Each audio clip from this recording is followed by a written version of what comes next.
ご理解第16節。無常の風は時を嫌わぬというが、金光大臣の道は無常の風が時を嫌うぞ。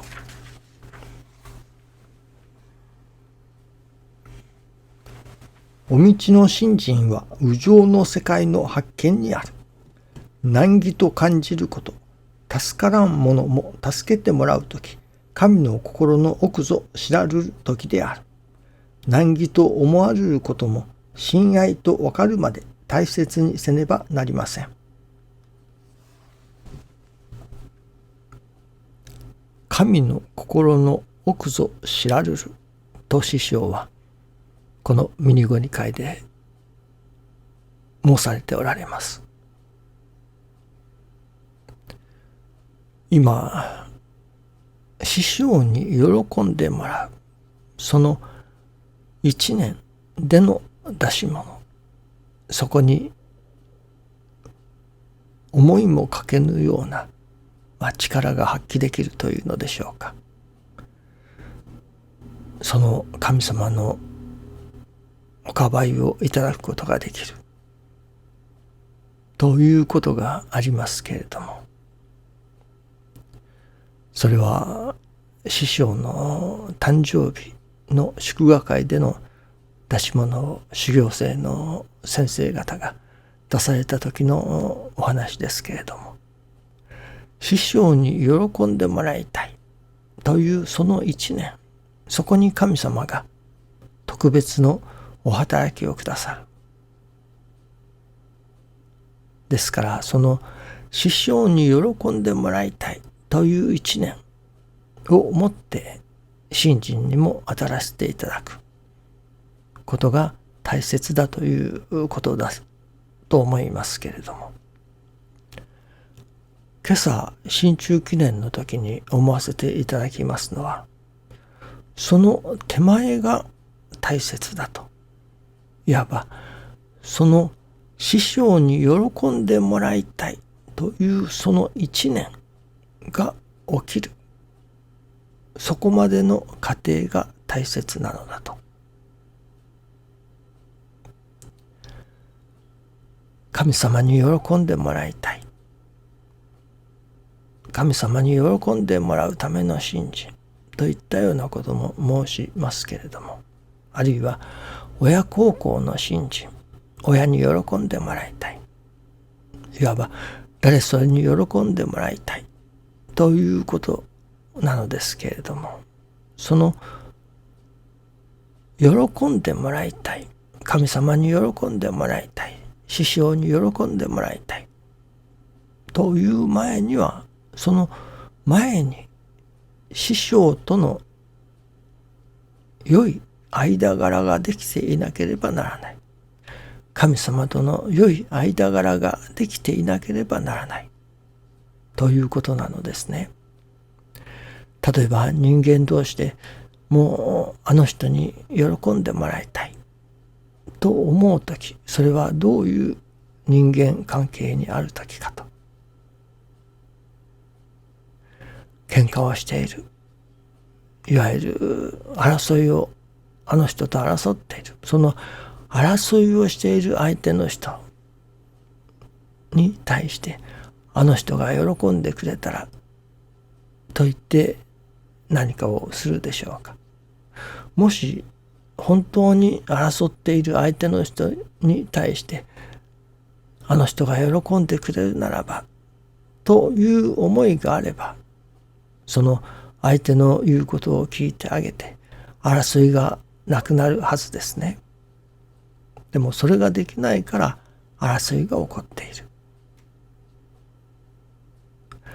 争っている相手の人が喜んでくれればということはなかなかできないというわけです。ですから親から怒られて、親に親子関係が良くない、師匠と弟子の関係もあまり良くない、恨みを持つような関係であったり、そういう関係の中でとても師匠に喜んでもらいたいとか、親に喜んでもらいたいとかいう心は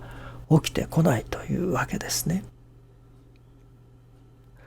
その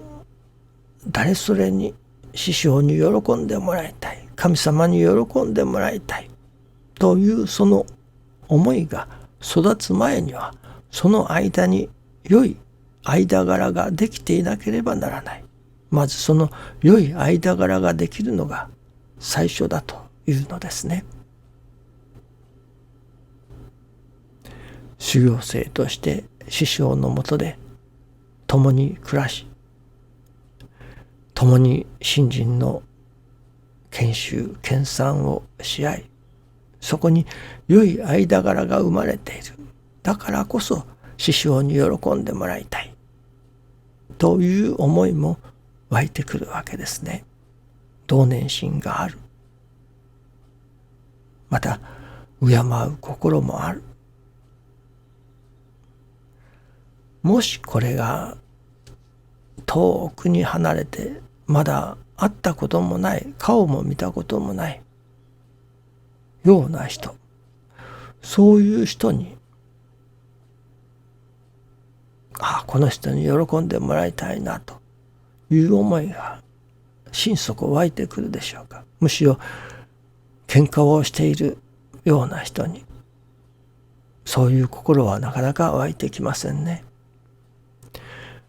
一般世間的に言う、例えばお客様に喜んでもらいたいとか、観客の人を喜ばせたいとか、そういう心はあり得るかもしれませんけれども、特定の人に喜んでもらいたい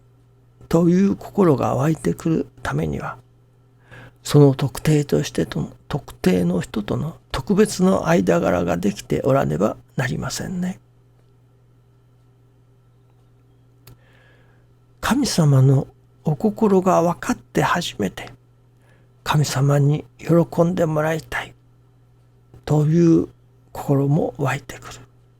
師匠の心が分かって、師匠との間に心が通うて初めて、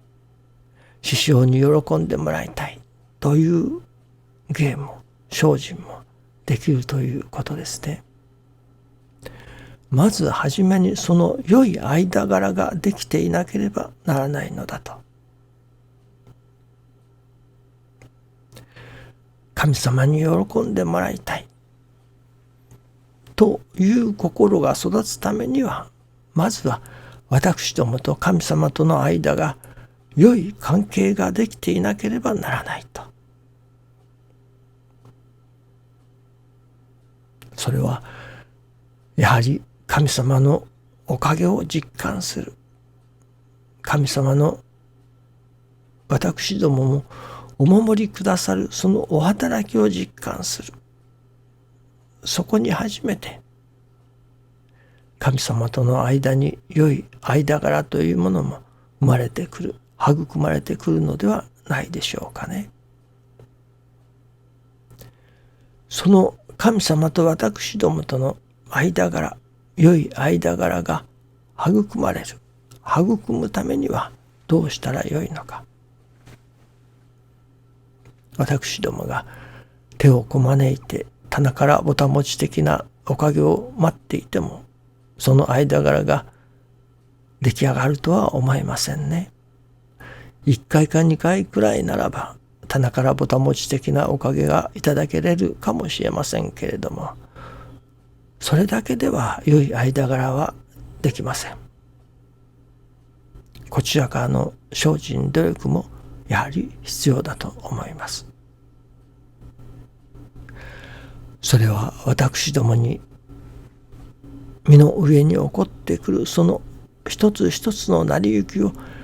大切に尊ばせていただく中に、神様の心が分かるようになる。神様のご親切に触れて初めて、神様との私どもとの間柄が、いい間柄が築き上げられるのではないでしょうかね。そしてその体験の積み重ねによって初めて、神様に喜んでもらいたい。親に孝行をしたいという心が育ってくるのではないでしょうかね。そこに初めて神様に喜んでいただくための精進ということが、何というのでしょうか、射程距離に入ってくるということになるのではないでしょうかね。どうぞよろしくお願いいたします。ありがとうございます。